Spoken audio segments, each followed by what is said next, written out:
ഷൂട്ടിങ്ങിനൊക്കെ മുഴുവൻ സമയം ഉണ്ടായിരുന്നല്ലോ. ഞാൻ വീട്ടിൽ നിന്ന് പാലായിലാണ് ഞാൻ താമസിക്കുന്നത്. പാലായിൽ നിന്ന് ഞാൻ പാലക്കാടിന് പോയിട്ട് ബാക്കപ്പ് ചെയ്തിട്ട് ഞാൻ വീട്ടിൽ തിരിച്ചു വരുന്നത്. ഒരു ദിവസം പോലും ഞാൻ വന്നിട്ടില്ല തിരിച്ച്. അവിടെ തന്നെ നിന്നു. കാരണം ഇത്രയും കുട്ടികളുണ്ട്.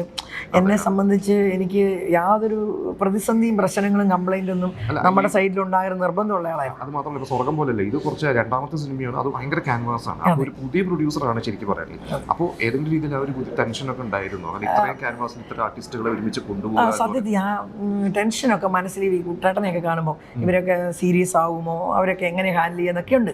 ബട്ട് അവർ ഭയങ്കര ഫ്രണ്ട്ലി ആയിരുന്നു.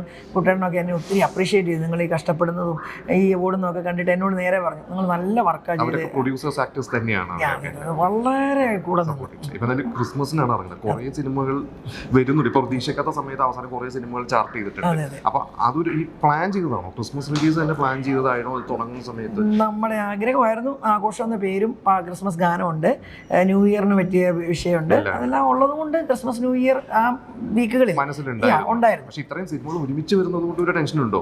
അത് നമുക്ക് തിയേറ്റേഴ്സും സ്പ്ലിറ്റ് ആയിട്ടൊക്കെ തിയേറ്റർ സ്പ്ലിറ്റ് ആവും, ഓഡിയൻസ് സ്പ്ലിറ്റ് ആവും. ബട്ട് നമുക്കും കിട്ടും. എന്താണെന്നറിയോ, മലയാളികളെ സംബന്ധിച്ച് ഞാൻ മനസ്സിലാക്കിയെടുത്തോളും അവർക്ക് ഇഷ്ടപ്പെട്ടാൽ അവർ 2-3 സിനിമ കാണും.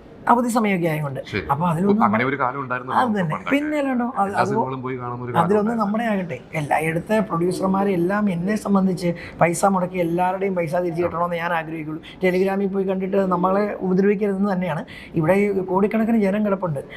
ഓരോ സിനിമയ്ക്കും ലക്ഷക്കണക്കിന് ആൾക്കാരും ഉണ്ട്. അവരെല്ലാവരും കണ്ട് ആർക്കും നഷ്ടം വരാതിരിക്കട്ടെ, അതാണ് ഞാൻ പറയുള്ളൂ.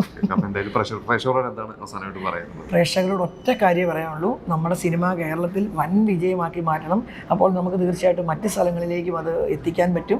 നിങ്ങൾ തിയേറ്ററിൽ തന്നെ കാണണം. കാരണം ഞങ്ങൾ ഓരോ പാട്ടും ഒക്കെ ഉണ്ടാക്കുമ്പോൾ ഞങ്ങൾ തിയേറ്ററിൻ്റെ ആ ശബ്ദത്തിൽ കേൾക്കുന്നതിൻ്റെ സുഖം നമുക്കറിയാം. അപ്പോൾ ദയവായി നിങ്ങൾ ഞങ്ങളുടെ പ്രൊഡക്ഷൻ കമ്പനിയെയും ഞങ്ങളോട് വർക്ക് ചെയ്ത ആയിരക്കണക്കിന് മനുഷ്യരുണ്ട്. ആയിരക്കണക്കിന് ആൾക്കാരുടെ ഉപജീവനമാർഗവും കൂടെയാണ്, കലാകാരന്മാരുടെ ഉപജീവനമാർഗമാണ്. അപ്പോൾ ഞങ്ങളെ സപ്പോർട്ട് ചെയ്യുക, തിയേറ്ററിൽ കാണുക, ഞങ്ങൾക്ക് വേണ്ടി പ്രാർത്ഥിക്കുക. അതാണ് പറയാനുള്ളത്. Thank you.